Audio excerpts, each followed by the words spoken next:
do aumento populacional nesses últimos 30 anos? Como é que você acompanha isso? Pode ser modificado, inclusive já foi modificado ao longo de nossa história. Se você observar o parlamento brasileiro em outros momentos, ele tinha menos congressistas.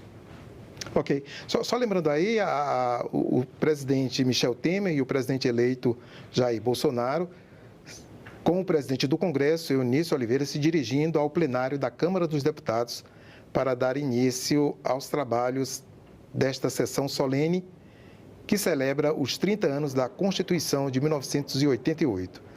Além deles, outros parlamentares e também assessores acompanhando esse trajeto da presidência do Senado até o plenário Ulisses Guimarães da Câmara dos Deputados. Sim, mas se cobra isso, né, Renato? Sim. Se cobra uma atualização do número de representantes. Sim. Tende a vingar isso? Porque já há uma demanda também para que se reduza. Exatamente. Né? São demandas que são opostas nesse sentido, mas que o que é importante a gente entender... Qual que é a funcionalidade disso? A ideia de que você tem que ter os estados menores, em termos de população, eles têm que ter uma representação mínima, a ponto que a voz deles seja ouvida no parlamento. Então, esse número mínimo é fundamental. E o número máximo também para que estados de grande população, como São Paulo, Minas Gerais, Bahia, Rio de Janeiro, enfim, que são estados de grande população, de grande contingente populacional, e esses também não ditem os rumos da política brasileira, do país, da nação no seu todo, só em relação aos seus interesses regionais ou estaduais, digamos assim. Então, esse equilíbrio é fundamental. E, claro, que aí, mais uma vez, entra, assim, sempre o Congresso Nacional como soberano para justamente delinear qual que é o equilíbrio de forças ideal. Tem sempre, se levanta a questão dos custos também, evidentemente, isso é um debate contínuo, mas o cálculo não pode ser uma representação muito pequena, de modo que eclipse estados menores, ela não pode ser uma representação excessiva também, de modo que os estados maiores não tenham poder discricionário excessivo em relação aos demais, e, ao mesmo tempo, a eficiência legislativa também é uma questão que não necessariamente passa só pelo número de representantes eleitos, mas ela é um debate institucional mais profundo.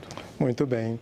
Renato, nós temos aí imagens do plenário da Câmara dos Deputados, aí o deputado federal e presidente eleito Jair Bolsonaro voltando à Câmara dos Deputados depois da eleição de 28 de outubro, do segundo turno, em que foi escolhido pela maioria da população o novo presidente a tomar posse no dia 1º de janeiro, neste mesmo plenário, 1º de janeiro de 2019. Então, dentro de mais alguns instantes, terá início, então, a sessão solene em comemoração aos 30 anos da Carta Magna de 1988.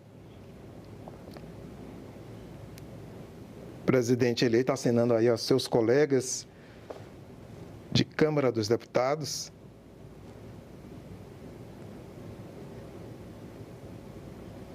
E dentro de mais alguns instantes, portanto, terá início a sessão solene do Congresso Nacional.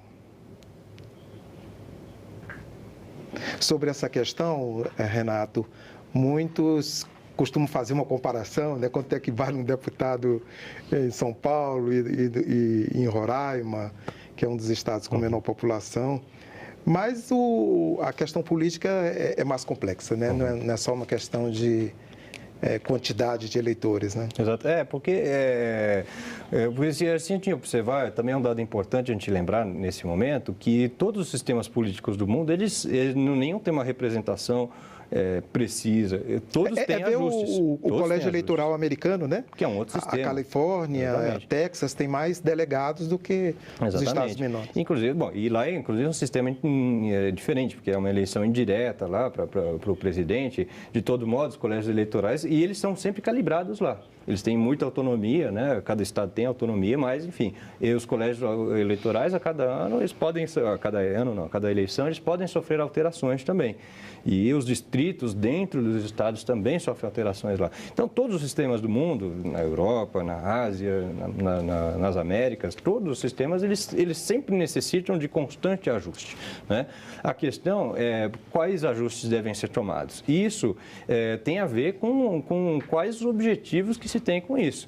Então, a configuração que a gente tem, ela tem esse objetivo de manter a representatividade mais ou menos equitativa dos estados e das populações. Mas, evidentemente, não são as únicas questões a serem levantadas. Outras questões é como que é o acesso, por exemplo, ao próprio mandato também, né? Quer dizer, como é que se funciona o diálogo da população com o mandato parlamentar. Aqui, talvez, a gente dá bastante importância ao presidente da República, e, evidentemente, ele tem grande importância, mas muitas vezes o brasileiro não tem o hábito de acompanhar o parlamentar.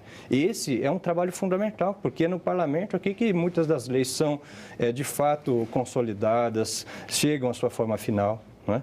Ok.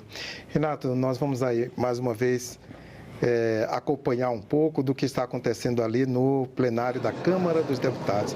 Lembrando que daqui a 55 dias, este mesmo plenário se reunirá para receber o juramento do presidente Jair Bolsonaro. Nós vemos aí também o presidente José Sarney, que era o presidente da República quando da promulgação da Carta Magna de 1988.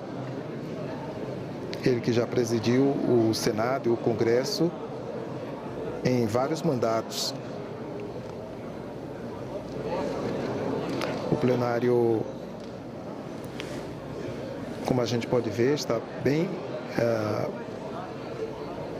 representado, né? Muita gente, muitas autoridades e também a imprensa acompanhando esta sessão solene que envolve todo um aspecto simbólico, né? Não é uma sessão deliberativa, é uma sessão de homenagem, de celebração. Aí o presidente da Câmara, Rodrigo Maia. Renato, muito obrigado aqui pela